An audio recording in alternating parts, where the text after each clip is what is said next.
Well, here we are again. Happy midweek fantasy day. Music's died. Or is it just really quiet? Let me go. No, guys, is the audio good or not? Because my microphone has been playing silly buggers with me. Before I begin, it is with a heavy heart that I must announce, sadly, that the family familiar, Mac and Fleas, passed away in the wee hours of this morning. But she has got a nice little spot that she has been buried within. So a few little thoughts and prayers, especially for the wife, would be appreciated. But trying to move on and keep things a little bit lighter hearted, shall we? Let's say hello to the people in chat. We've got Mr. Jack McCarthy. Hello, sir. Many Jacks in chat today, and on the show, actually. Mr. Dabbling Warlock, hello, sir. We've got Paladin Steve. Rest in pepperonis, Paladin Steve. And we got Ashray. Hello, Ashray. We got the Hill Jowets, Vicky and Dean, taking a back seat for today just to enjoy some of the show from the audience for a change. There's Cranberry. Hello. Where's Skull, Cranberry? He's the one that pays your membership dues. Jeff from Denkar over on Rumble. Hello, Jeff from Oldwood had popped in just to say hi. And I think that is most of the people I have seen. Oh, hello. We've got Jay Cataclysma. Hello, sir. I believe you're one of Inters. And Charmine. Hello. Is it Charmine? Charmaine? Champagne? I apologize. Right. Today, we are going to be talking Bethesda and the Elder Scrolls because it seems that when I put the Elder Scrolls in a video title, that video tends to do quite well. And I think other people have had the same sort of experience because there's a couple of YouTubers that have taken off on particular videos. One has taken off on every video he's done on the Elder Scrolls series. And I thought, you know what? Why not get some YouTubers in for today rather than just the usual cadre of nerds that I hang around with? We'll broaden our horizons and add in some different nerds. And so I reached out, and in no particular order, well, you know what? I think we should probably get the chap that you guys know first and foremost, because we've done a couple videos with this chap already. They've done very well on the side of the Wayward Realms sort of things. It's Inter from Interested in Gaming, or Inter's Odyssey, or Archaic Alibi, or however he wants to go by. Whatever name feels good for the day. Hello, everybody. How are you doing, my friend? You staying awake? I am. Oh, Cyrus has just popped into chat. Hello, Cyrus. Long time no see. Your dog is snoring by you. It's quite an old dog, isn't it? Oh, yeah, she's about 13, 14, something like that. Plenty of gray whiskers. What kind of breed? No idea. No idea. Bit of a mongrel. Big dog, small dog? Smallish, like about knee high. The vet thinks the majority of her breed is border collie, but that's about as much as we have to go on. I used to do farm work throughout school, and there was a border collie working dog on that farm called Glenn. Now, I was driving some very big machinery, tractors, through these fields, and I do mean massive machines. Mm-hmm. And Glenn thought it was hilarious while I was doing sort of 20 to 30 mile an hour down farm tracks to run alongside and in and out of the wheels. Of the God, no. Yeah. He gave me many heart attacks. Yeah. Oh, I am being spammed by someone. Oh, I think Mulkey has just died, but that's all right. His internet's died. We'll bring him back on in a mo. So for now, we'll bring on the only survivor, Sir Schmib. Hello. How are we doing, man? I'm doing fantastic. How are you? I'm very well. Thank you for joining us. Coming down from the big leagues up there. Of course. I don't know about that, but thank you for having me on. I've been really looking forward to this over the last few days. No, I've been looking forward to having you on, mate, because it's not often that I get to sort of branch out to new people. And there's a few of you that I've been meaning to get on for a while, and then I came across your Daggerfall video specifically. And I thought this chap sounds like he would be a perfect fit for my sort of discussion style, and I'm glad you took me up on the offer. Yeah, of course. The Elder Scrolls is my favorite, so as soon as you said that, I was in. I was like, yes, I will talk about that, of course. Favorite. Love the Elder Scrolls. Yep. Good. Hopefully you can sort of like I said to Molky before his internet died, you can sort of balance out my my negativity, which will come out during this conversation. All right. Because you critique that which you love. It's something that I said a while ago, and I do love the Elder Scrolls. It holds a very special place in my heart. But I am supremely worried about the Elder Scrolls 6. I don't see it going well. You know, I've got a little bit more hope than most people, but I am an optimist, so we'll all see how it goes eventually, I suppose. Yeah, well, all it takes is for Todd to just, fix you with those piercing blue eyes and give you that crooked smile and whisper into your ear. You can just go there. And my wallet opens. I can't stop it. Yeah, multiple times for the same title too. Multiple times. I own Skyrim, I think 5 times. Yeah. I'm something of a salesman. I mean, I've done it for a while now, and I was once told by one of my higher ups that I'm not sure if this is a racist comment or not, but he told me I could sell sand to the Arabs. Lots of sand in Arabia, which would, maybe. But if there was a man that could sell anything to anyone, Todd Howard is that man. 100%. He is just the greatest salesperson of the last 100 years, I think. Let me take a look through here. No, we are actually expecting 2 other guests. The Necromancer is, as he says, on his way home. So he should be here sooner rather than later. I forgot that he was going to be a bit late, so now I feel a bit bad about asking him if he fell asleep. And unfortunately, Mulkey's internet connection died just as we were waiting to go on. So we'll see if he pops back up. So, in terms of Elder Scrolls, where did you chaps start? What was your first? Well, my first Elder Scrolls game, as I mentioned in a recent video, was Skyrim. I was actually in elementary school when it came out. So you're a young man. I am a Sky baby. Yes. The pain.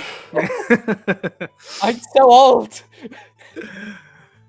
But yes, that was my first time I ever played the Elder Scrolls, and it has never left me.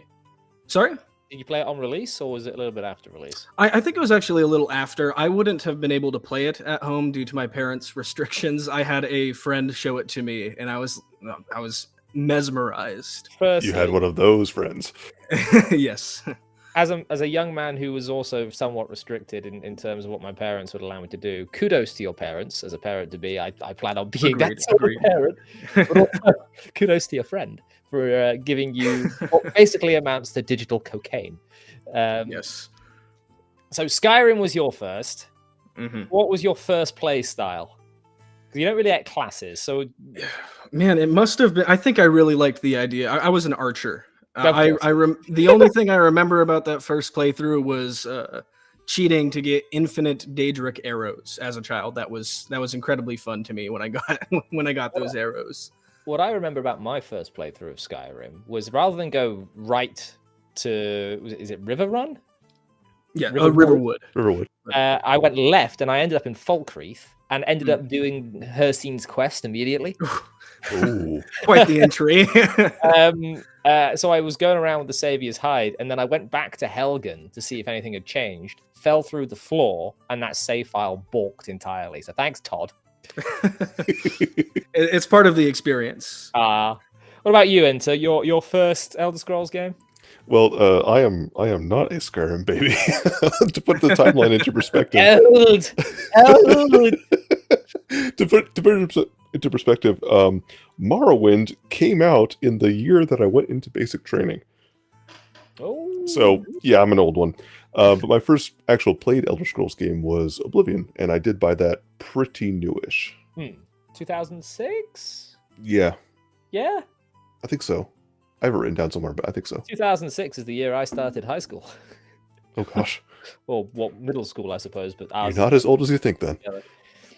I feel old. So, Morrowind. What was your first class? Your first character? No, Oh, Oblivion. no. Sorry, yes. Oh gosh, I can't remember the first one. I had no idea what I was doing because I'd never played one of those games before. I never played first of all, I never played an explicitly fantasy genre game that I was aware of. And I had never played a game that really allowed a whole bunch of character creation customization. So I had no idea what I went with. So I don't remember my first class, but I can tell you what my favorite of the pre-builts was, and that was Spell Sword. Same. Really? Yes. Yeah. Cool. Quite often do sort of a Spellblade build. Yeah. I think that's what my Oblivion Remastered was as well, as I went for a High Elf Spellblade. But then I found out in Oblivion Remastered it doesn't really matter because you can just become the best at everything immediately. Yes. So my first Elder Scrolls game was Morrowind, sort of, but my proper first Elder Scrolls game was Oblivion, and I played a Khajiit. I was a Khajiit thief. Me too. Me character. too. Well, it suits your profile picture. There was always something really funny for me in Skyrim, where I also played a Khajiit a couple times in Skyrim, and the funniest thing I did with that playthrough was became a werewolf, and it just was endlessly entertaining that I was basically Dog cat. which is an old cartoon, by the way, Schmib, that happened before you were born, I think. Cat Wait, dog. what? Which was that? Cat dog. Dog cat. I have not heard of it. I should look into this. We have rising from the grave. Loki. There And we his go. microphone's not I got it working all day. That internet is not giving me a problem. And the second I jump onto this podcast, boom, gone. Irish internet. What you gonna do? Third world country, baby. Oh man! So Mulky, you also are a YouTuber. We were just discussing our first Elder Scrolls game, and I think Yes, yours sir. was also Morrowind, if I'm not mistaken. It surely was the glorious era of Morrowind. That was my first ever game. I suppose at that time I was home educated growing up, and so I wouldn't have kind of had loads of friends or anything to discuss games. And really, my first experience was picking that CD up and Morrowind, bringing it home to the old HP desktop computer, With a popping disc it drive. in, and with the disk drive, yeah, popping it in. Yeah, and but disc just for a drives moment. used to be on computers, and what would happen? You would- Wait, let me grab my notebook. I need to. Usually I'm on the receiving ends of these sorts of conversations. So I talk to a lot of guys that used to play Dungeons and Dragons back in like the 80s. And you know, I didn't exist in the 80s. Yeah, nor did I actually, but I did. We did exist during the time of dial-up. I do remember dial-up, and I do The remember noise, disk drive. Yeah. I even Which is remember floppy disks. Remember they came with a floppy I disk remember reader? floppy disks. Yeah, Yeah. I remember floppy disks. It's weird because your name is Jack. Yeah. You're 30. Yes, What is your birth month? October. Okay. I am the older Jack. Yeah. The original. The Jack the original, Elder. the elder Jack. Yeah. What do you think? How do you feel about your first name? Because I'm not a fan of my first name. I never really gave it much thought, I guess. I always thought it was kind of. It's going to sound really pretentious. I always thought it was kind of common.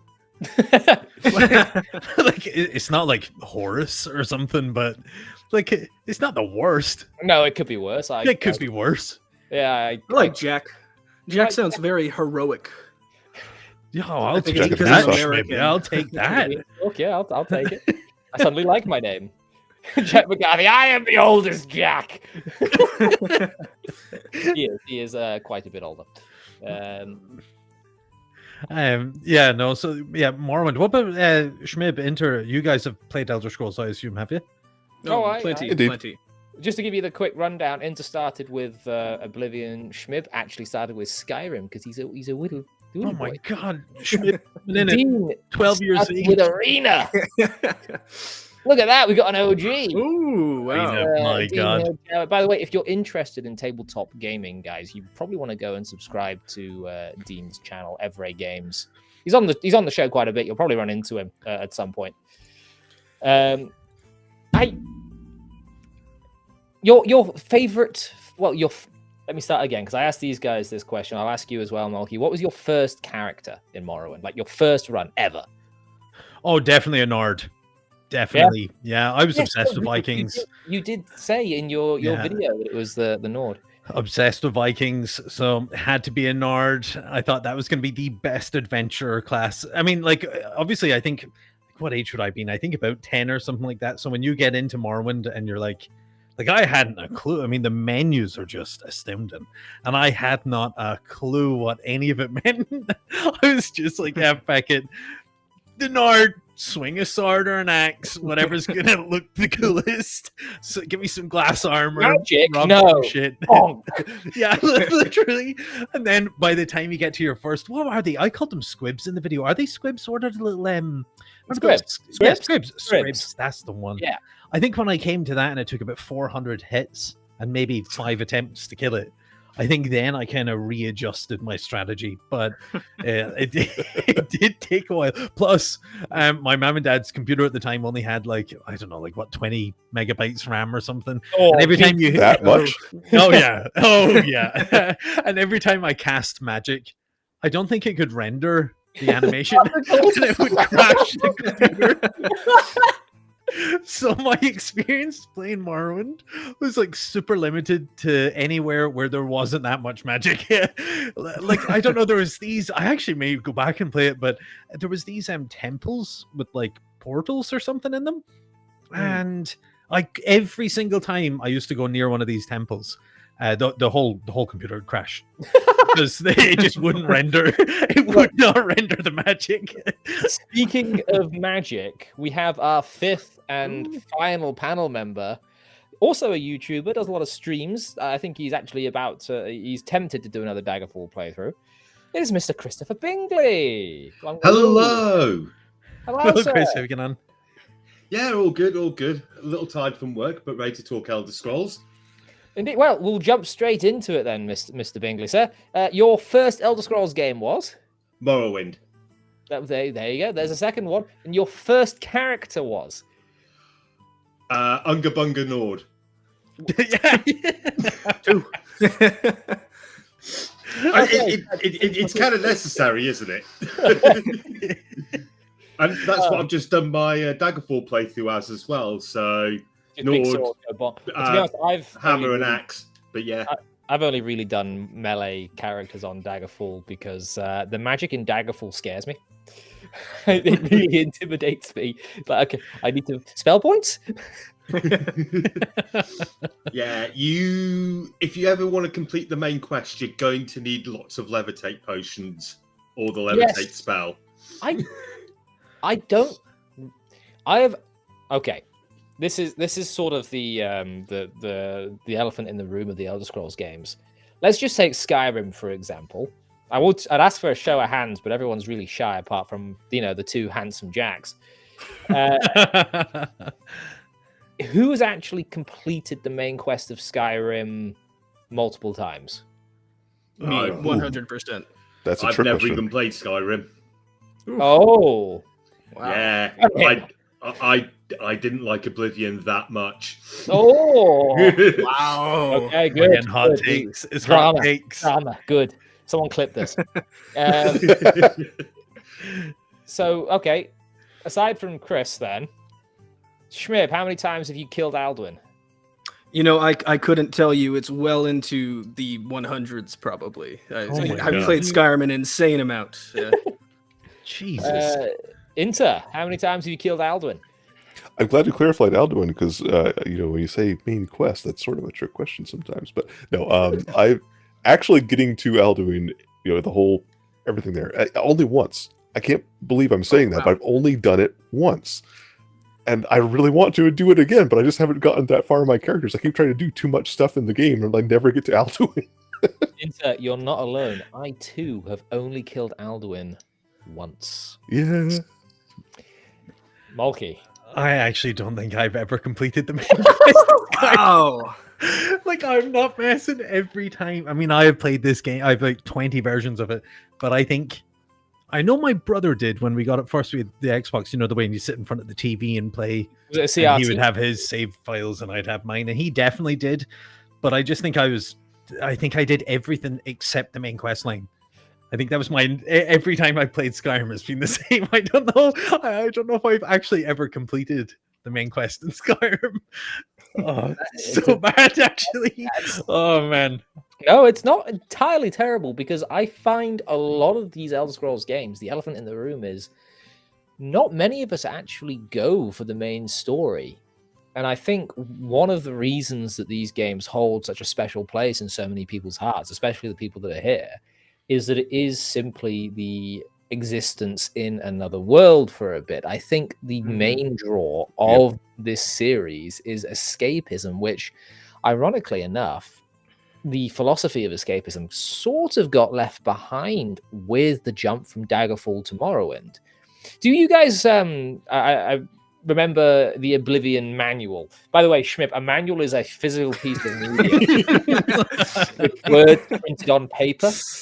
We used to read them in the car when our parents took us places, and we couldn't. Are you supposed to read those? Do you have to look at words? Basically, you didn't used to have tutorials. You just have a manual, and that would tell you how to play the game. Sometimes not even then. Sometimes it would be wrong. Morrowind, you did character creation. Your tutorial was a little window that came up and said, "You're in the world now. Have Goodbye." fun." Actually, no. On top of that, can you remember in the old PC games, the installation instructions and everything, where you had to open up the box and take the actual cover out, and it was written on the inside of the cover? Or you had those really cool games like Dawn of War, where the cover was reversible, and you could have different artwork on the outside of the box. Cool! I didn't know that. I didn't know that. Where CDs were kept, and CDs is what you would do. Okay, I'll stop. I go back further. No, keep going. I'm learning a lot today. Shriv's just sat there going, "I love learning." The reason I bring up the manual is in the front of Oblivion's manual, from what I remember, is this italicized bit of text, and it tells you that, hey, it's okay to ignore the main storyline and just go do whatever the hell you want to do in this world. So that's where my approach to Oblivion came from, where I would just sit down at my TV screen, and I would play on my old Xbox 360, which is the best console, by the way. And it would be just me living in the Imperial City and patrolling the roads. So I think the reason that most people, I think, won't have killed Alduin multiple times, or nearly as many times as Smith has, the ultimate Dragon Slayer, is because it's all about sinking into a different world. And for a long, long time, Bethesda was the only company that did that. Well, you did have other first-person RPGs that were perhaps not quite as in-depth as the Elder Scrolls games, but certainly up there. I mean, you had the Ultima games. You had Witch Haven. Admittedly, Witch Haven was more of a it was the build engine. It was more sort of fantasy Duke Nukem 3D. So you had like swords and axes and stuff rather than guns, but you had spells and stuff. It was janky because it's made by Capstone, but it certainly existed. So you did have the option to sort of be in another world in a first-person form. But you couldn't sink into them in the same way that Bethesda designed these worlds in order for you to basically live another life. I think the word we're looking for is simulation.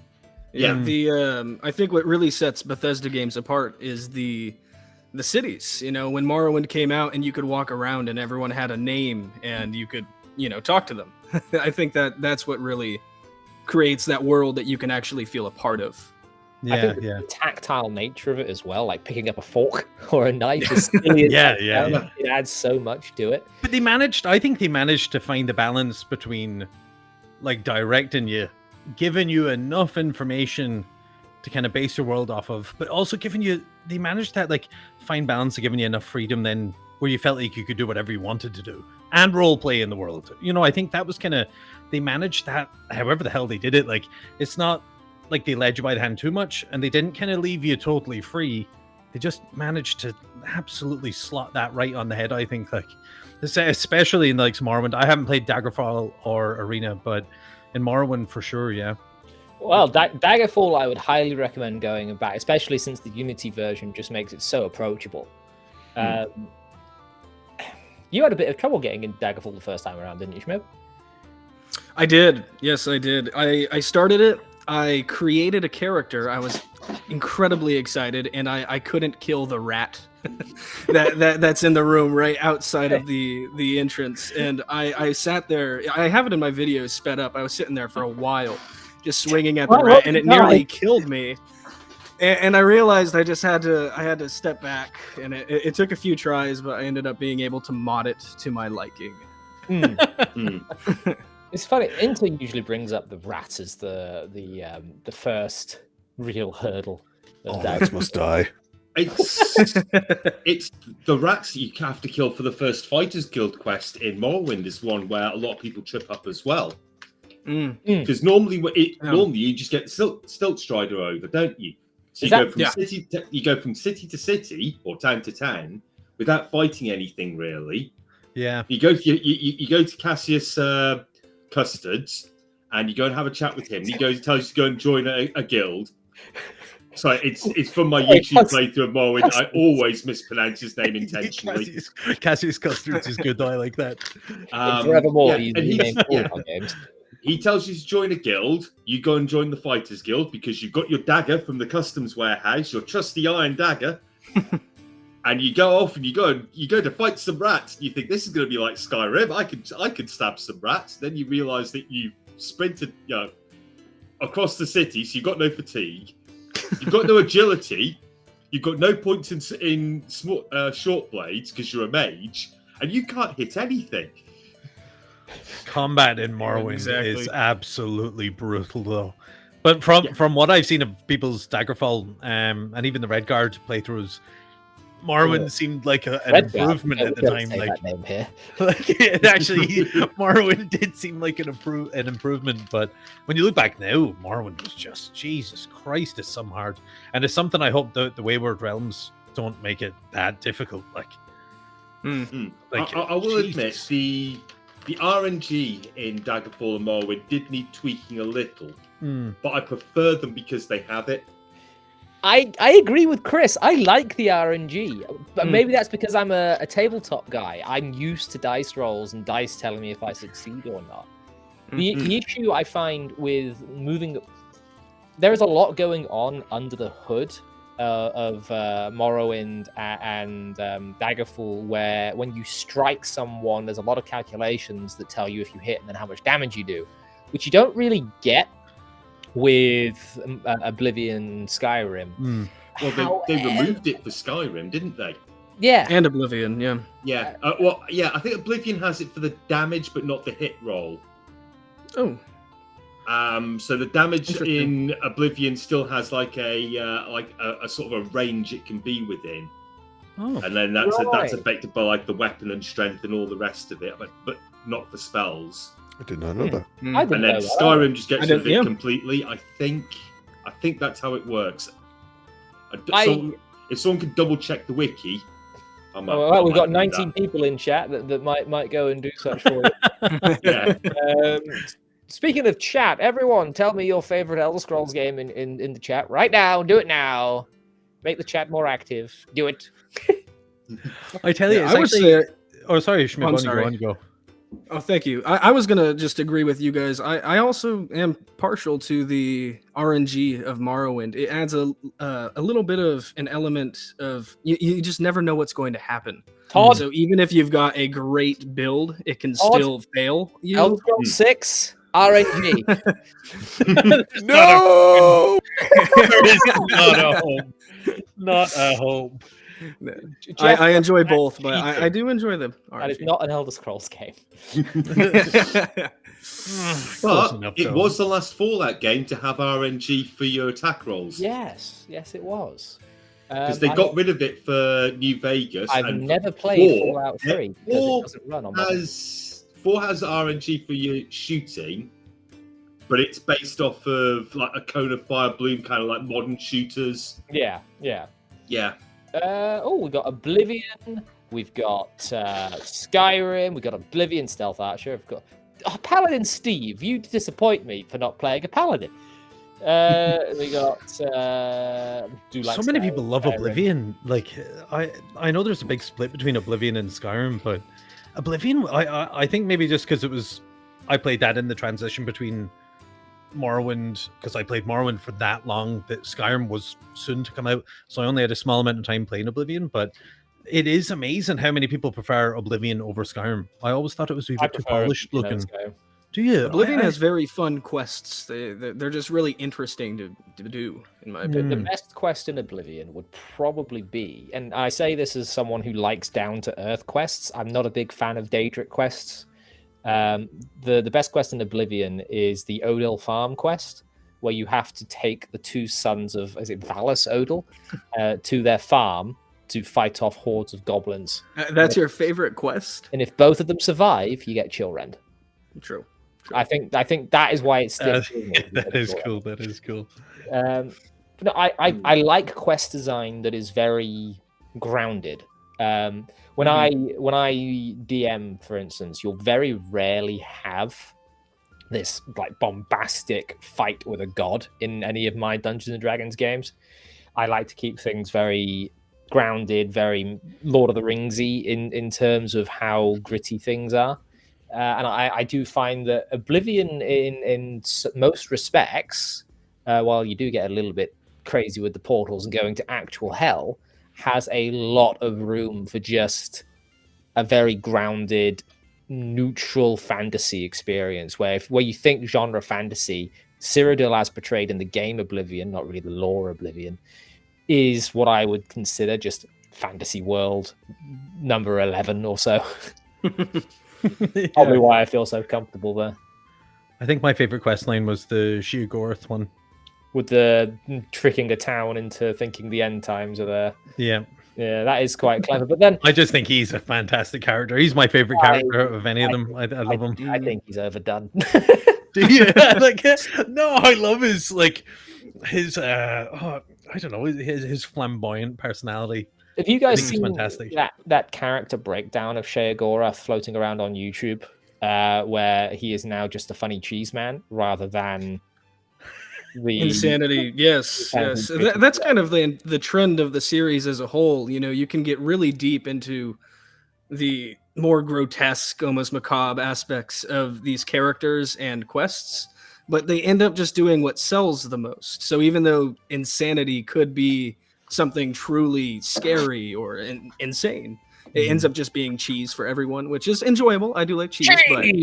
Cheese for everyone. Oh, that's change your mind. Cheese for no one. I love that though. I don't know. I thought it was like, especially like his realm, it was just something so different. I didn't expect it when I came across the it. Shivering Isles is today remains the best expansion for a game ever made. Just the sheer breadth of stuff that it gives you. You know, I'm gonna have to go with Blood Moon. That's fair. Going to Solstein, yeah, that's fair. But I maybe I'm just not a big fan of werewolves. Yeah, I mean, if we're to expand outside the Elder Scrolls series, Hordes of the Underdark for Neverwinter Nights is an amazing. That is massive. Yeah. Let me kind of lasso Inter a second, because I can see him typing in chat, but he's supposed to be talking to us. Inter! He's muted himself again. Inter! Get in! No! We're all here chatting around favorite quests and things, and you're the one with the sort of out of the blue opinions. You're the guy that I go to for a perspective that would just never have occurred to me. So come on, give me something. Well, the thing is, I don't really have a favorite. I've never been of a mind to try to choose a favorite, because one of the things I enjoy most about these worlds is finding something new every time I play. Even if I've done it, a dozen times before, it's been so long since I've done it on a previous character that it seems new again. So I don't really have a favorite per se. Fair enough. I say my favorite quest. Admittedly, I haven't played that much Oblivion, but my favorite quest outside in an Elder Scrolls game in general is actually from Elder Scrolls Online. If you do the Vardenfell quest line, you get to take part, and spoilers, you get to take part in the history, some of the history from the Morrowind game. So you know the floating prison floating above the rock floating above the temple. You get to take part in that. Oh, cool! I didn't know that. Yeah. So it's I can't remember the Daedra who throws it down. I want to say Molag Bal, but I think I'm wrong. I think he throws the rock down, and Vivek stops it while you're there, and you're outside and get to see it happen. Oh, cool! That sounds cool. That does sound cool. And Varden, I'll warn you, if you're going to play it, Vardenfell compared to the Morrowind game is very much in the uncanny valley. You're walking around recognizing things, and everything looks familiar, but it's wrong. Yeah. That's what I felt like. When you first get there, you're on the boat at the docks at Saint Denis, exactly the same as the start of Morrowind. And the customs officers are there, the customs warehouse is there. You go out onto the main street, you've got the shop where a reel is, but there's a Bosma behind the desk. Yeah. Rather than a reel. And you know, if you go to Saran, the strip club is not the same. I'm just saying. Took that out. The House of Pleasures or Earthly Delights is not the same as Morrowind. Schmid's old enough for us to be talking about this. Because when I was in ESO and I saw that you could go to Morrowind, I was like, oh, we need to check this out straight to Saran. And it was at Giselle's House of Earthly Pleasures. And I was like, oh my God, I can't believe they've included this in the game. And I went in, they're not even dancing. Oh, sad. This is sad. Like, this is an 18+ game. They went, I want to see my 3 or 4 pixels, please. I paid 80 quid for this game. Jesus. I was lucky. I got it for free from Epic.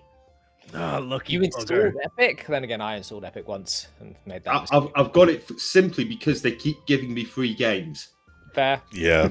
Yeah, you're not going to complain about that. Civilization 6, Fallout New Vegas, Fallout 1 and 2. You got all of them for free. Yeah, just on the Friday. Whoa, a free game. We're not advertising Epic here. Jesus. We're a Steam household. We're a Steam family. That is all right. Son of mine. Look, I'm glad we're all sort of here reminiscing about the love we hold for Todd Howard and his game. Our Gracious and Glorious. Look, just ignore me screaming at him in Fallout 4. Well, Chris, you already know. I messaged you earlier on in the week. On Monday, actually, I think it was. What did I ask you? Has it knackered in my... Has he knackered up Fallout 4 for you as well? Because I thought that, look, the cat was in the process of shuffling off this mortal coil. Wife was very upset. Everyone keeps calling in sick at work. I was completely knackered. And I thought, you know what? I just need to not for a bit. New Fallout update. All right. It's been a little while. I've got about 130 hours in Fallout 4. Fallout's not really my jam. I'm very much a sword and shield fantasy kind of guy, as if you couldn't tell from the livery of this stream. I downloaded it, got on. There are no frames in that game. Man. I heard that this launch has been pretty bad. Yeah. I'm not looking forward to my stream on Sunday. It may turn into a PowerPoint presentation. It's not good. I'm running a 4070, and I would get judders and animation glitches and physics breaking, lip sync issues, skipping. Okay. I might be okay because I'm on an ATI card. I've got an RX 6700. And I've noticed a lot of the performance issues we're seeing at the moment are with NVIDIA cards. I shouldn't have issues though. It's a 4070. Yeah, I mean, I've seen people with the 50 series NVIDIA cards having performance issues on games where I'm getting 150 FPS. Not good. You see, I went with NVIDIA because it's NVIDIA. You know, I expected some reliability, but nope. Anyway, so I am totally out the loop on the Fallout 4 update. Is this like a new release, or did they just patch it? Yeah, It was An earlier this week. anniversary update, like they did for Skyrim. Oh, right. Okay. I Okay. think a 10-year anniversary, right? Yeah. And they broke it. Wouldn't be like Bethesda. They even broke the store that they were adding into the game for microtransactions.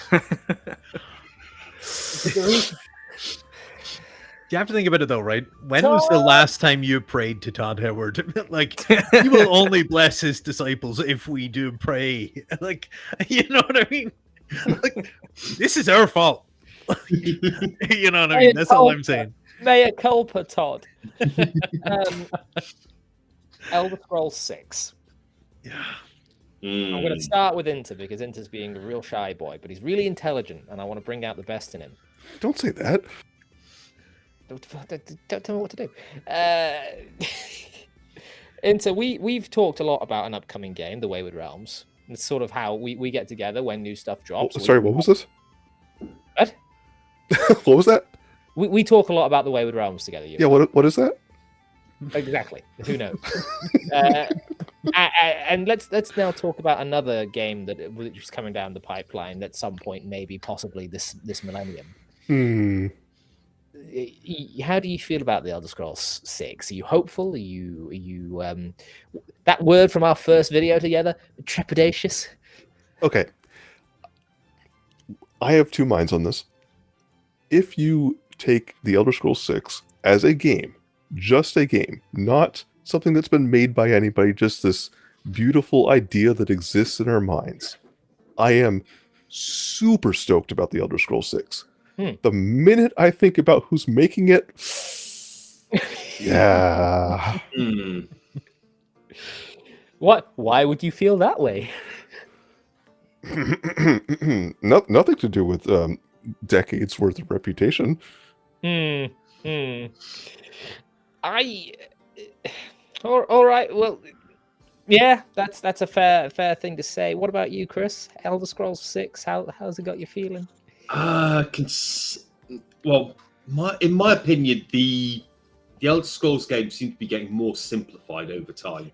That's also my opinion, yes. And I'm worried that Elder Scrolls 6 is going to be a Walking Dead style interactive novel. It's going to play the game for you. Right. Whoa, hold on. I apologize. I need to interrupt. I apologize. We'll get back to your visual novel in just a moment. By the way, there's a website for mods like that for the Elder Scrolls. Cadley McAmbry has started watching late, so just now replying to the question. Oblivion for me came out in early middle school. Same for me, my friend. And it was my high moment reading The Forgotten Realms. So my first character was Drizzt. Cadley, you are home. You are home, my friend. Click that subscribe button. The Legend of Drizzt is one of my favorite series of books. Friend, you need to remain here forevermore. You're mine now, Cadley. All right. Anyway, sorry, Chris, go on. Well, before I carry on the subject of Forgotten Realms books, I wholeheartedly recommend the Moonshade trilogy. I think that's been recommended to me before. In fact, Ashray's in the chat right now, so I shouldn't be talking about the Forgotten Realms books because he has been telling me to read a specific trilogy for, I think, the last sort of 6 months. I haven't got around to it yet.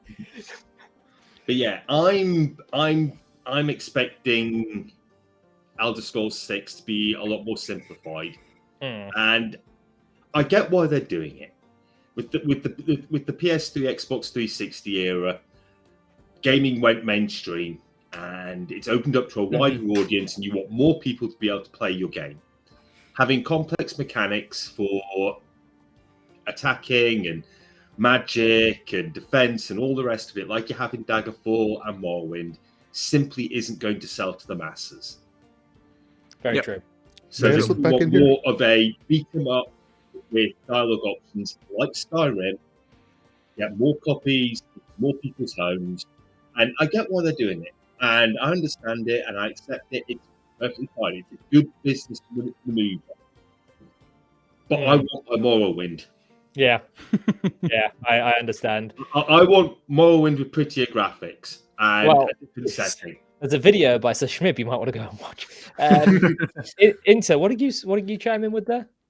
Oh, I just want to Well, I wanted to clarify that the reason I'm so excited about the Elder Scrolls 6 in theory is not the idea of playing it, as Chris has just been describing. I'm not even thinking about what character I'm going to make or how I plan to approach the gameplay. I haven't even been thinking about that at all. It's just what you said earlier, Jack, about it being another world. It's a world to get immersed in. And, you know, if you just simplify it down to the visuals, hey, we're going somewhere new on Tamriel. That's almost good enough for me. Emphasis on almost, but it's something I'm looking forward to. The gameplay, I mean, they don't have that many more regions of Tamriel to go to, really. Yeah, they don't. You've got Elsewhere, Black Marsh. Well, Black Marsh would be sick. Oh, yeah. Like, yeah, Black Marsh I mean, would be sick. Do you trust modern Bethesda to do Black Marsh justice there?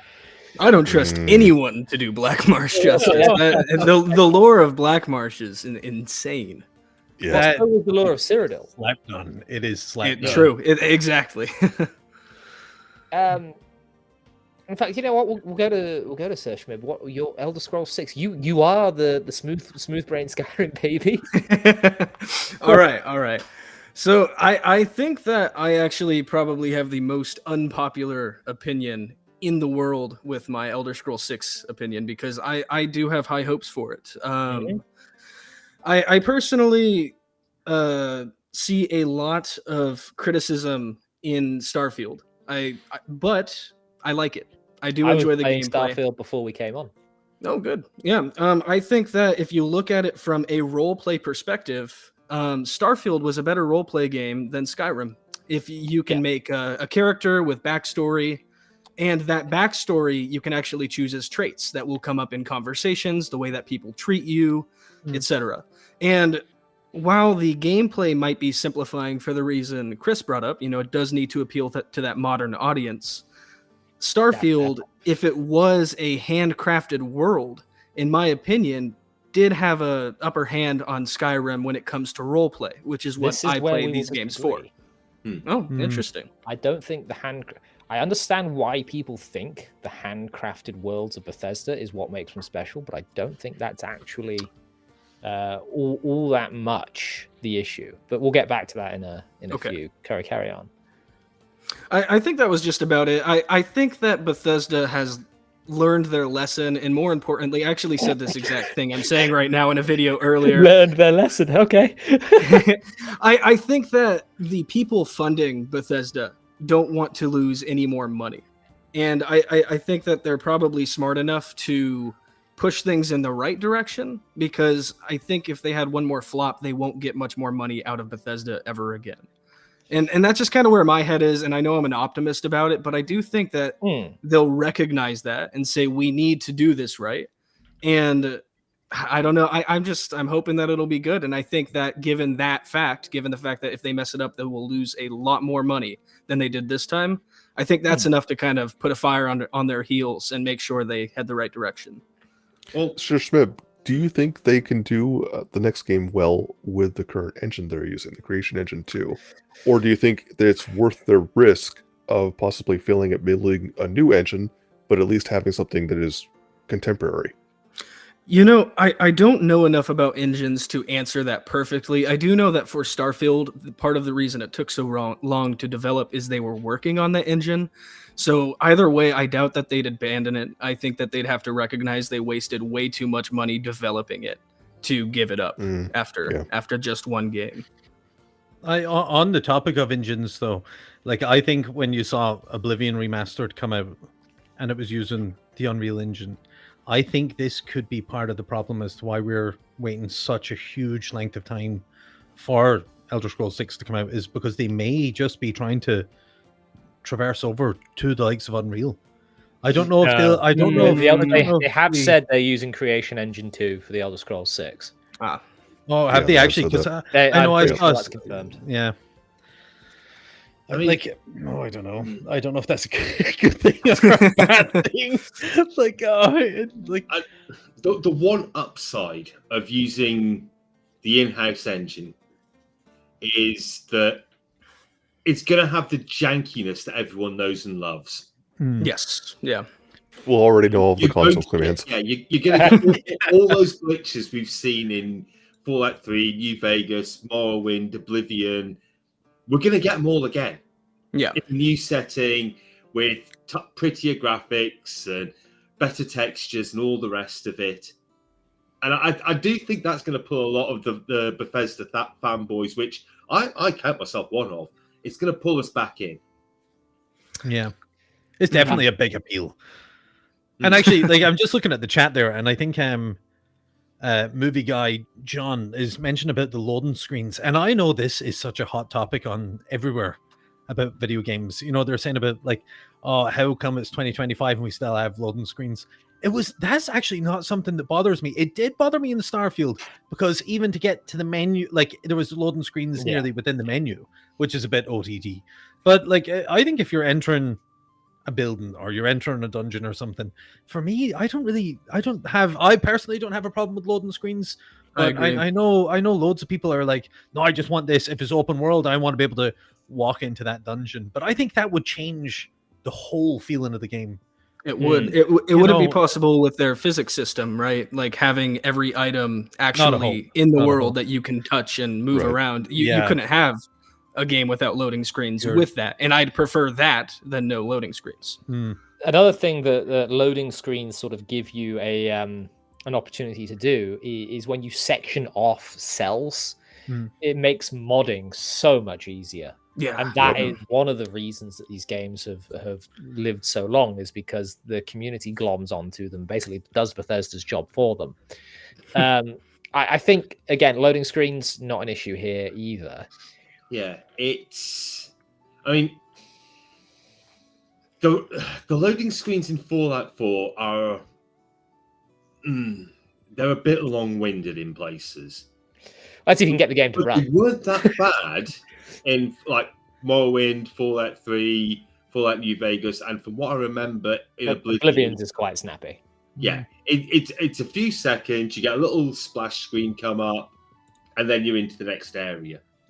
It's fine for me. Yeah. You know, thinking back to playing the original Diablo and being able to go off and make a cup of coffee in between it loading the next level. I don't know. I think part of it might just be what we're used to. A lot of people that come into a newer game will expect things to be seamless. But I've grown up with loading screens between cells in every game I've ever played. So yeah, it's also if someone's played if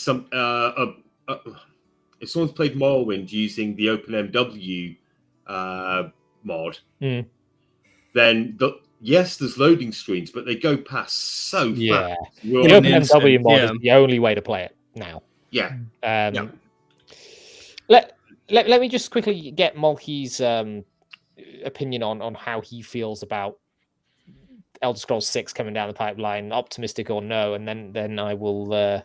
It's not about the release of the game, Jack. It's the journey along the way.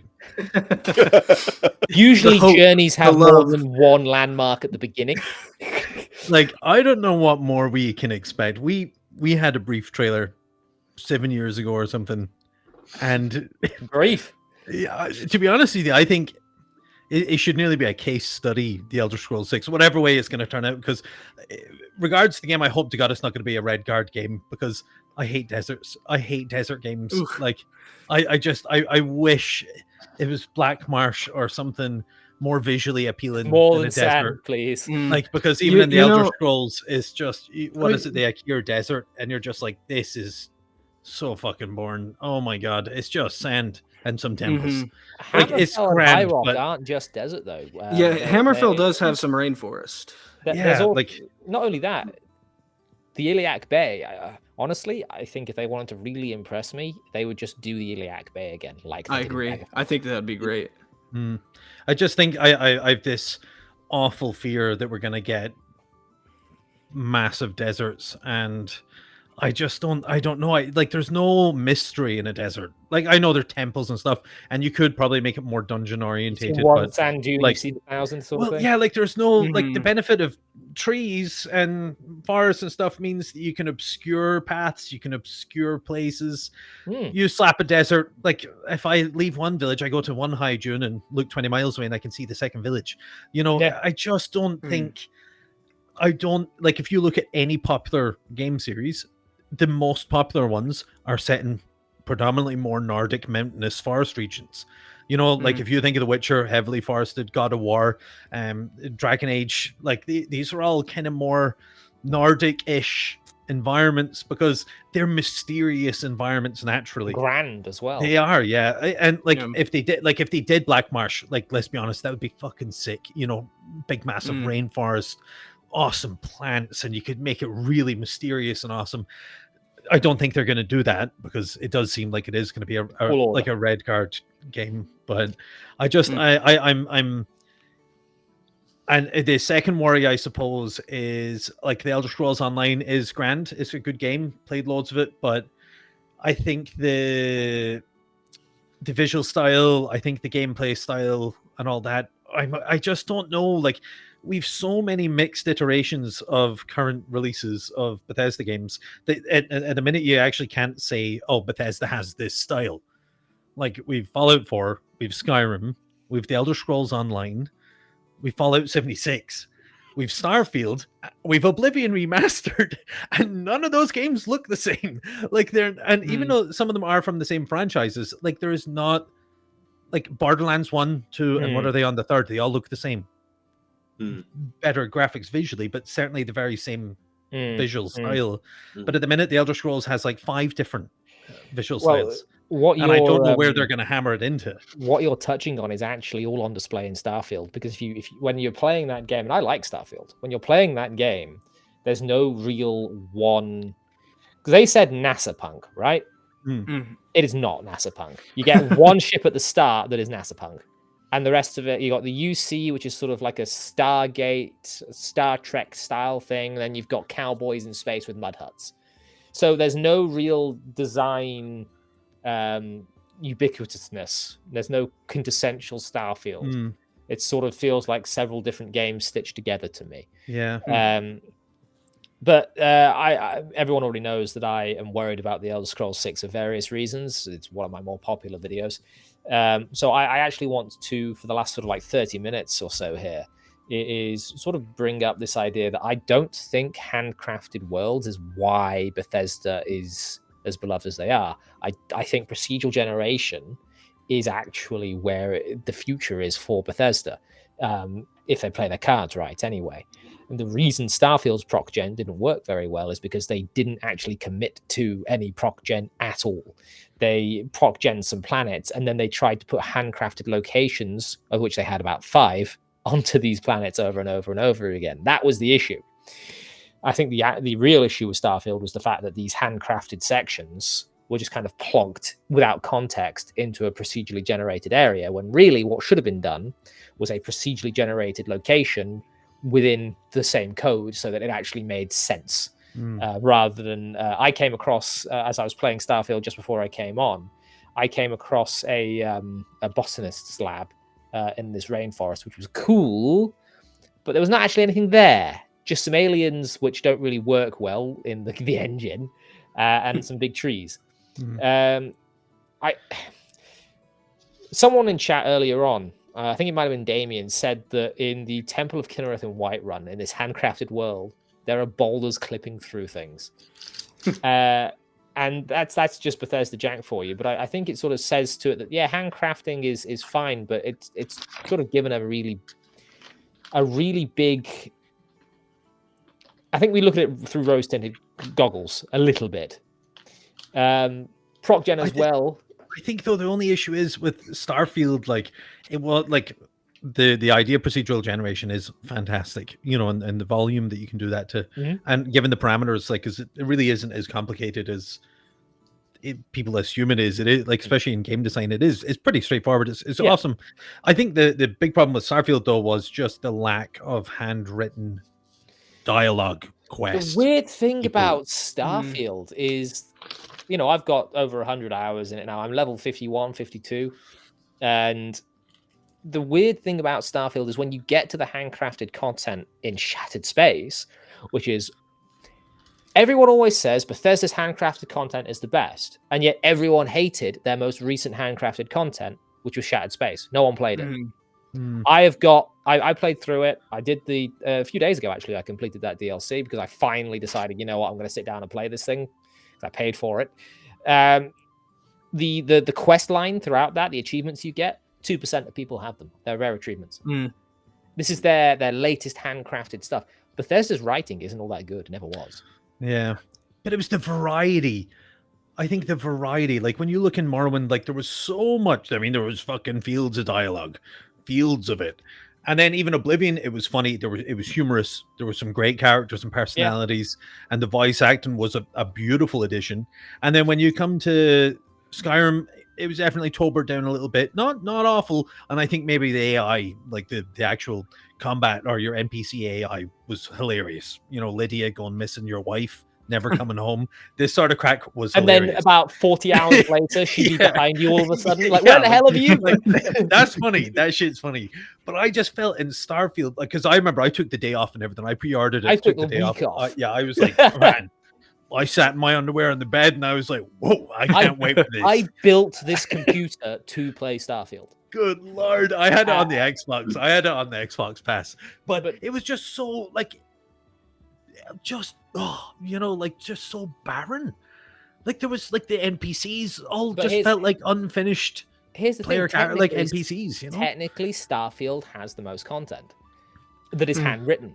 So I don't think proc gen is the issue with Starfield. I think the issue with Starfield is that it is under Microsoft's umbrella and following a very strict series of checkboxes, which we're not going to get into. Yeah, 100%. Okay, yeah. look, I agree 100%. This is something that I don't do on this show. If it mentions the culture war, does so very quickly, and then we move on. So allow me this, and then we're moving on. The checkboxes at Microsoft, the diversity, equity, inclusion will be the death of the Elder Scrolls 6 in the same way that it was the death for Avowed. And that we're just going to move on. Because I am someone that actually appreciates a good, well-written story. And one thing that I would be very interested to find out, if we are going to see the Red Guards in Elder Scrolls 6, will there be token Nords everywhere? And that's all I'm going to say. One thing I would like to bring up about proc gen versus handcrafted for Elder Scrolls is you do have the issue that the Elder Scrolls sort of Tamriel continent is very well fleshed out. Oh yeah, we know where everything is pretty much. Yep. So making proc gen for certain things could cause then issues with the law. Well, on the flip side of that, Bethesda's not great with their own law. No, they're not. I think the reason proc gen for me is the way to go is it circles straight back to the beginning of this show, where no one actually plays Bethesda games for the story. They play Bethesda games because they want to live in that world for a bit. They want to play with the systems within the world. The reason Daggerfall is so magnificent to me, and I've not completed the main quest in Daggerfall before. I keep getting so far, and then I get distracted by living my life within the Iliac Bay and doing all sorts of other odd jobs around the place. That's what I want. I want to be so distracted with the world of it itself and the systems that enable me to exist within it in sort of a vicarious manner that I forget that there is a story that I'm supposed to be doing. One of the reasons the Weirwood Realms is so exciting to me is the story doesn't care about me and will continue in the background. Because it's this idea. It's this idea of, I describe it as slipping on a pair of well-worn traveling boots and just off you go. I think Inter is probably there with me in terms of he's going to be questing for magical reagents. Oh yeah, obviously. I'm going to, if the mechanics are there, I'm going to be raising an army of the dead. I like definitely that. Skeletons. Definitely skeleton. By the way, Skelemans, Inter. You asked about where Skelemans came from. I don't know. I don't know. It just appeared in my friend groups one day, and Skeleman was the entire. Wait, I think it's because we fought one too many skeletons within Dungeons and Dragons because they're very easy to spam and kill. That's it. That's fair. I'm sorry, there's no deep lore. I am hurt. I can't stand it. But no, I think one of the bloody hell. Victor asked me a question to ask to you guys, and I completely forgot. Should I go get that? Where are we? Right. This will be an interesting one because we've got a few Morrowind fanboys in here. Victor says, and this is the creative director for Once Lost Games who making the Wayward Realms. A lot of people think that Morrowind was great because the devs were willing to risk it all. I'd argue they were actually playing it safe. Battlespire and Redguard were actually the last games to take a risk. Morrowind was getting back to safety, and even then, it was playing it even safer by foregoing their plans to incorporate procedural generation to make the world bigger. They simplified the designs, lowered the scale, and owned in all the systems. The biggest risk they took was including the construction set with the game, which would have increased the production cost. That's his take, and he wants comments on it. Interesting. I've never heard that. I would actually agree. Yeah, he has a fair point.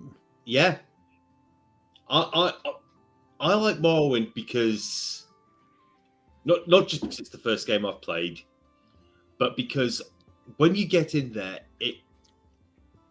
it feels like something that's always existed. Yeah, I would agree. If you play through for a bit and then decide to re-roll your character and come back again, it's the same game. Chris, I think you might have just been zapped. Did anyone else hear that? Yeah, I was wondering if it was. No, I did. No, I think it's stopped now. Carry on. But yeah, it's with Morrowind. Say it feels like it's an existing world. It's been there for a while. You go in. There's a whole history to it. If you play through a certain extent and then decide to re-roll your character, start again from the beginning, you come back in and it's the exact same world again. It was very balanced. It was very balanced. It wasn't too extreme. It kind of felt a wee bit like real life. I thought, it wasn't too extreme. You kind of got, a nice bit of adventure. It wasn't anything too wild for the most part. The characters were great, and they were diverse with, you got your racists and all that sort of crack, and you got your normal people, and you kind of got your criminals and your heroes, and you kind of had a bit of everybody. You've got your cat stealing drugs. It was a really nice. Speaking of Schmib, remind me to talk to you about that thing in a bit. It was a really nice balance, and then I felt like it was awesome because, say, you could make your own spells, and there was loads of different variety with the armor and the weapons, and it was big enough and complicated enough to traverse, given the fact that the combat and everything was so difficult. The reason they made Vardenfell feel a lot bigger than it was by making everyone's movement speed painfully slow. Oh yes, yeah. So just to pick up on something you said, everything being in the same place for Morrowind, I like Morrowind an awful lot. I think it's one of the weaker games in the series. And the reason I say so, it comes from this perspective. I get off the boat in Seydenine, I get the enchanted axe out the stump, I get the magical ring for the discount shop, I go and get the guy with the magical scrolls to jump around places and his magical short sword. I sell all of his stuff. I go get the taxman's gold. I don't return it. I go and get the wood elf's gold out the stump. You get more money if you return it. Oh, okay. Jack is painting himself in a lovely light here. I then go to the crypt with the mentor's ring in it, just a stone's throw away, because that is an amazing ring to have straight away. I go and grab that. I go and buy a load of Sajama. I go all the way to Ebonheart. I go down into those tunnels. I get the Savior's Mail, Glass Frost Sword, Demonic Katana, and all the rest of it by chugging Sujamma. I make my way over to Saran. I kill Umbra, get Umbra. I then go and get the Boots of Blinding Speed, and all of a sudden, I'm just done. You see, the reason I am saying these things is because it's the same thing with things like Dark Souls and Elden Ring. I know where it is now. The world is static. It doesn't react to me. The stories react to me. Well, if you go through guild quests in certain ways, which is cool, but I can get that same experience out of a visual novel, Chris.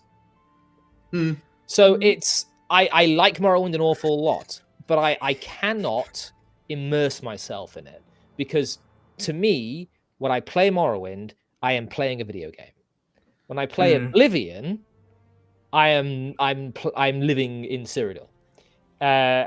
Even though, again, with Oblivion, you can go and get some very powerful stuff very quickly as well, if you know where to look. Skyrim is quite a bit better at doing this as well. The only real powerful stuff I can remember getting in Skyrim straight away was if you go to Labyrinthian, there's 2 Draugr, which will always spawn with a Daedric bow. It doesn't really have the same scaling in Skyrim. But my point being is, one of the reasons I'm looking forward to the Wayward Realms is, whilst things will always exist in locations, what you find in those locations might not always be what you expect. So you can't just say, oh, there's this Excalibur sword, I'll go and get that on my next playthrough, because it won't be there, it'll be somewhere else. The idea of that is pleasant.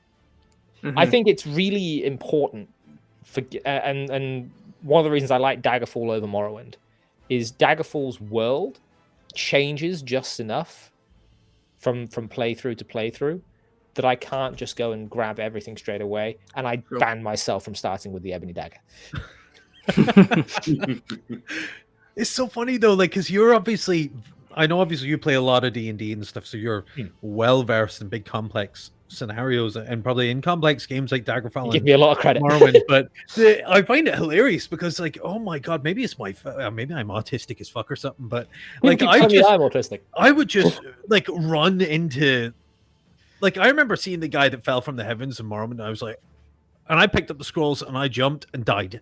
And I was like, the first time it's great. This is badass. Then every time I'm going to an objective, I see, like, I get so distracted so quickly. I never like this. I'm just like, talk to Cassius Custard, and then you're like, okay, we'll go somewhere else. And then you're like, wait, what was I supposed to do? And I'd even forget I have a journal or something. And then I'm like, oh, sure, I'll find something else. I'll talk to someone else that needs something done. One of my favorite Morrowind quests is killing that Nord. I think his name's Hairy Britches or something. And you find someone's bowl and have to return it to them north of the Vec. Yeah. I remember even trying to kill Vivek in it. Like, that's easy. Just Sajama. There's an easier way. TGM. Sujamma works. The easiest way I've seen so far, it does involve a lot of running, but it's quicker to kill him, is you go to Solstheim, you get the 5 ebony arrows of slaying from that little tree stump behind one of the little huts. And you build an archery character, obviously, and you go and kill him with those. Because they do like damage health 200, Chris, and do an ebony arrow. You've just proven my point. You can get off the boat in Seydonin and immediately kill God. Yeah. Break the game more than that. We all know about the alchemy. Morrowind to me is just, how can I make this game my bitch? That is how I play Morrowind. I blame Variax. I'm quite the... I don't know if I'm just strange or something, but I give myself a lot of self-inflicted crutches when I'm playing. Like, in my most recent Skyrim playthrough, if I find somebody who just has a piece of armor on them worth thousands of gold, I walk away because I don't want thousands of gold. And when I play the Elder Scrolls games, my characters, their entire story, I know before I click new game, because I just like writing. And so what I'll do is I'll write someone's backstory, and then I'll decide, since I know all of the games so well, I decide when their character is going to arc and change and why they're doing that quest line when. And if I know about Umbra, I do like to know about Umbra and Morrowind, because I can write that into my story before I even click new game. I know that once I'm done with that guild, he's going to stumble across Umbra. And just to me as a writer, I enjoy that's very building that kind of story. I am 100% on board with that. I'd recommend going and searching up Variax's YouTube series, which I think is now older than you, on when he played Oblivion and he was doing the Knights of the Nine quest and accidentally became a vampire halfway through, which threw a whole different wrench into this character arc. It was great.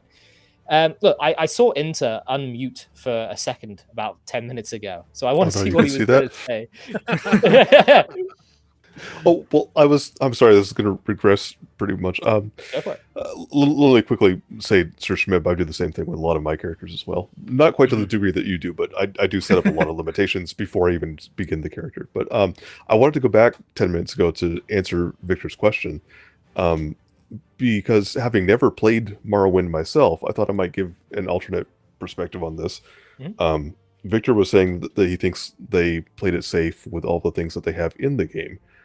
I have to say, I think they took a risk from a marketing perspective, because someone like me coming along who was not acquainted very well with the fantasy genre at the time in my life, having just a browse in the store where these things called boxes were on shelves being sold. I saw the cover for Morrowind and I'm like, what is this? It's got elves and floating creatures and things that are called silt striders, which I wouldn't find out until another 10 years later or so. And giant mushrooms. What is this place? I couldn't relate to anything I saw on the cover. The instant I saw the cover for Oblivion, I was like, I understand what this is. I see that. Yeah, I'm not taking a risk. I know what I'm getting into. I know what I'm buying. And I can tell already from all my preconceived notions from other movies and books I've read that I'm going to enjoy my time in here. So I think marketing has a pretty big influence to attract customers, never mind what they actually experience in the game. So that's just my answer to Victor. That's a great point, though, Winter. Really good point. Chat. Because it kind of. Oh, sorry. I do apologize. We are actually coming up on 11:30, and I do have to work in the morning. So what I'm going to do is I'll get a few final closing thoughts from everyone. Everyone kind of knows my thoughts already, so I'll just go for you guys. I'll start with Malky. I'll finish on Inter. So Malky, a few just closing thoughts. First of all, I want to say thank you. The world peace is second thought. Thank you. World peace. I think. Listen, I don't know. I a little bit like when you cook dinner on Christmas Day and you spent so long cooking, you actually don't want to eat. I kind of feel a bit that way about the Elder Scrolls 6. I love the idea, just worried about the execution. A little bit trepidatious. I think Inter, you actually used that, did you? Excellent. I love it. It is. Trepidatious is, I think, the perfect summary. Word of our lives at this point. It really is. Sir Schmib. As I said earlier, you guys did raise some good points here. That every time I talk about the Elder Scrolls 6, I notice I get more worried about it. But when I'm alone in my little brain, I just love thinking about it, and I'm optimistic. I hope that they know that. I think their entire name is on the line here. People are already very upset about Starfield, and if they mess up the Elder Scrolls, I don't think they can do anything else after that. Like no one will ever buy a Bethesda game again. So I have hope that they will recognize that and say what made Morrowind great, what made Oblivion great, and why did so many people buy Skyrim, and kind of try to market on that when we first get to start seeing gameplay, and then just create that kind of world. So we'll see. Before I move on to Chris, Sergio, welcome to the stream. You've actually come in with a pretty interesting little comment there. Test 6 will go with a strong focus on VR. Sir Schmib is dead. Sir Schmib lives! Hello! VR in Test 6. That's an interesting take. We'll see how that works out for him. Chris? With Elder Scrolls 6, I'm in the camp of I'm pessimistic, but I'm open-minded about it. If what I see from other people playing it on streams and videos and stuff, makes me want to give it a try, then I'll probably buy it. But I'm going to wait and see what everyone else, what it looks like in terms of gameplay and mechanics first. That's a fair point. I'm going to buy the $200 Todd Howard edition as soon as it comes out. That's the thing. Everyone here is going to say, "Oh, this, that, or the other." You're still going to buy it. You're still going to open your wallet straight away. You're going to pre-order it. You will. You watching this now? Sorry, Todd. I would have paid sooner. You would pay him now. Yeah, 100%. Like, yeah. I mean, I might just bag the YouTube content vultures and buy it and play it anyway, but Todd Howard should have a Patreon. That's all I'm saying. You know what I mean? OnlyFans, mate. OnlyFans. Oh, even better. One thing that I was supposed to do while you were giving your closing thoughts is put the channel. So there's Mulkey's channel. Everyone should go and subscribe. He deserves a lot more than 224 subscribers. Here is Sir Schmib's channel. He should actually be advertising us because, good lord, he's on 2,000 and something subscribers. Rocking He's like, Sir Schmib, 18 videos, 2.2 thousand subscribers. Fantastic. Legendary. It's insane. I cannot believe it. I think I just got lucky. I think it showed me to a bunch of bots or something. And we don't exist, Schmib. We're actually AI. Oh no. And here is obviously Chris's channel, who also deserves a hell of a lot more subscribers because he is actually, you're not too far off monetization, are you? No, not that far. Things.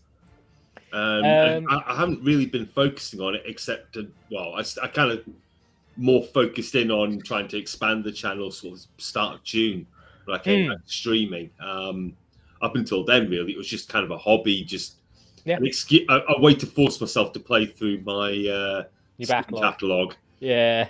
and actually complete games that I'd never completed. I just played incessantly. Like, have you killed Alduin yet?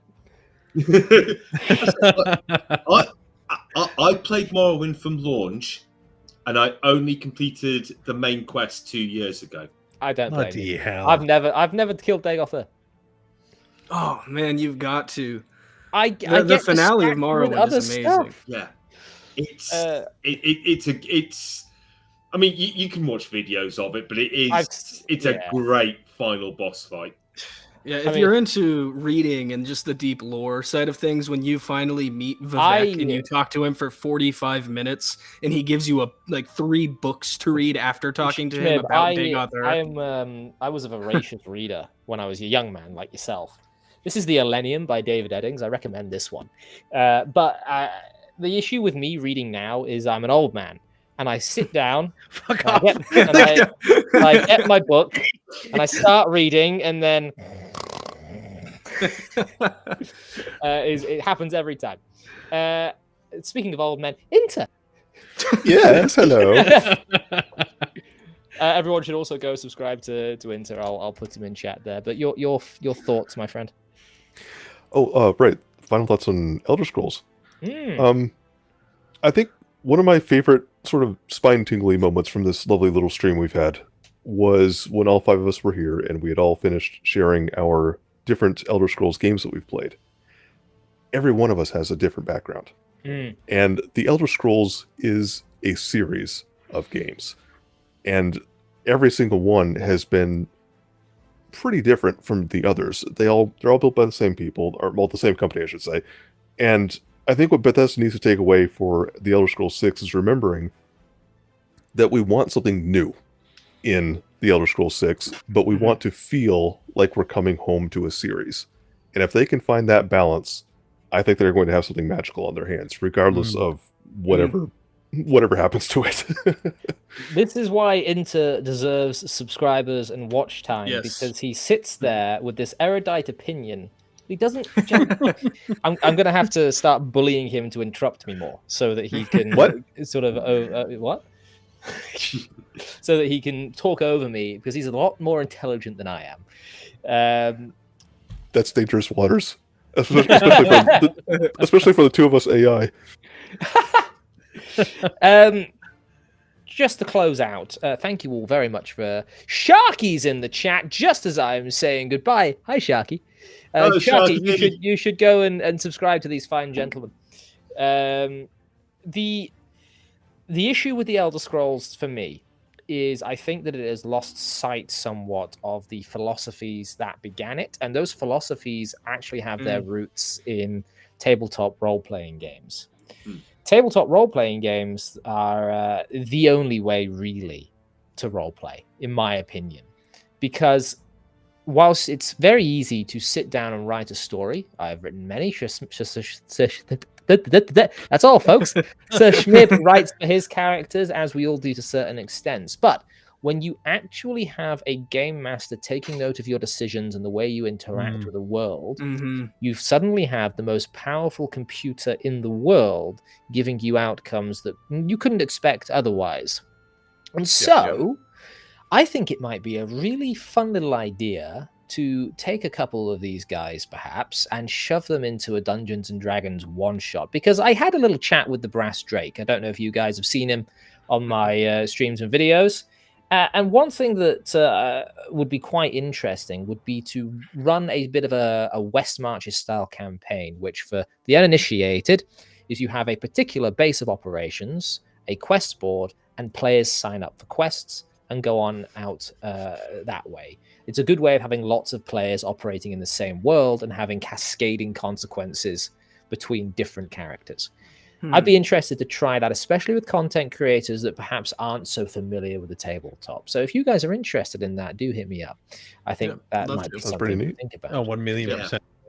As you were just talking about the supercomputer brain, I was sitting here thinking, "Oh my god, I have to try Dungeons and Dragons." I never have, so. Well, there you are. Tell you what, I will begin work on a little thing to do then, and I'll suggest if you do want to really get into Dungeons and Dragons, a great place to start is Neverwinter Nights. I agree. Baldur's Gate 1 and 2, not 3.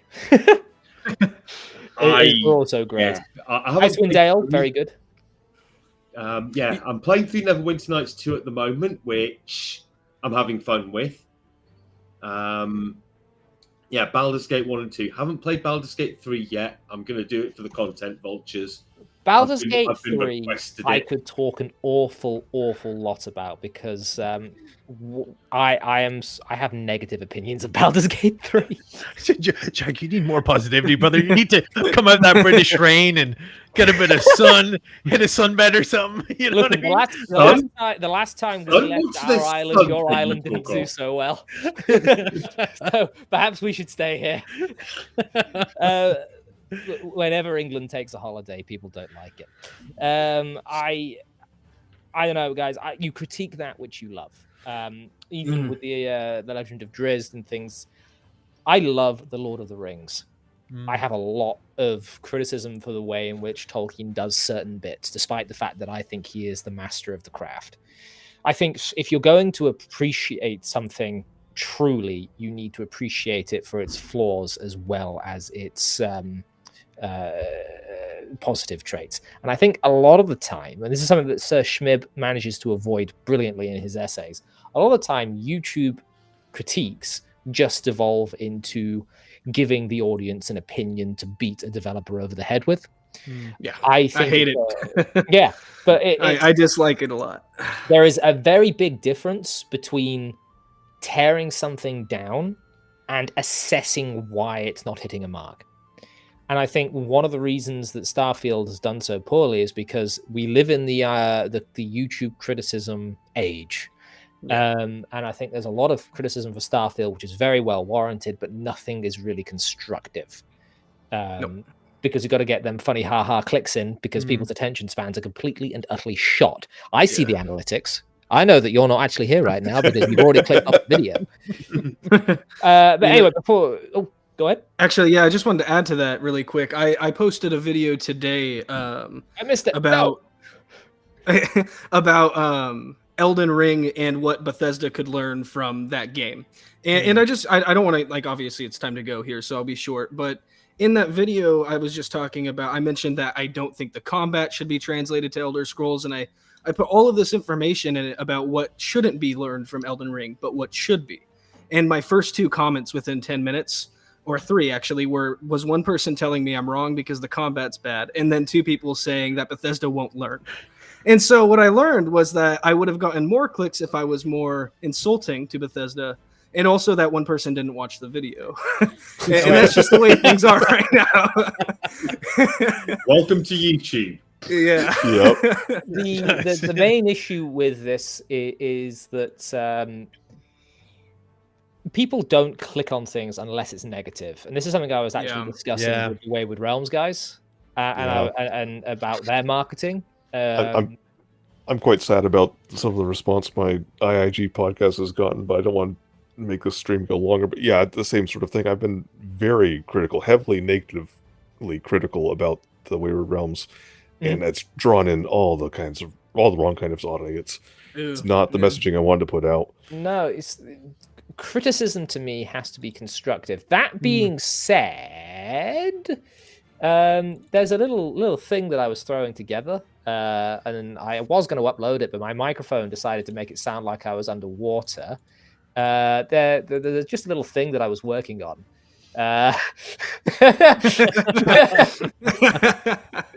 Gotta get those clicks, boys. That's brilliant. But I don't know. I did some stuff on Dragonlance not too long ago, which didn't get too much traction. Dragonlance. I still need to read. I've read 3 of them in the past month. I still need to read third book, Spring Dawning. They're omnibuses. I can't remember which ones though.